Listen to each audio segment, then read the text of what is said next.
Alam mga Mari, samahan niyo muna ako mamili ng cooler. Lagyan na ng isda. Pupunta kami sa Bono sa may 13. Mamimili kami ng box. Bago muna kami bumili ng box, punta muna kami sa SM. Papasok na kami sa SM. Bago kami pupunta ng Jollibee, tumingin muna kami ng cake. Binabalak namin iregalo kay Joy yung cake kasi magbe-birthday na sa October 17, yung panganay ko. Aba, si Toto, balak pa yatang magpa-picture kasi alam mo naman ngayon nakapasok yan sa SM. Ayan si Toto, ampo namin yan. 7 years din sa amin, ayaw nang umuwi sa kanila. Parang anak na rin namin yan.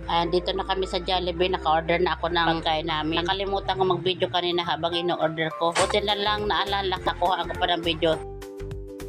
Andito na kami sa Bonus, tapos na kami kumain. Papasok na kami para bumili ng box. Ako ang nagbe-video, silang lumalakad ni Toto. Ako nasa hulihan, nag-video ako. Ayan, si Jen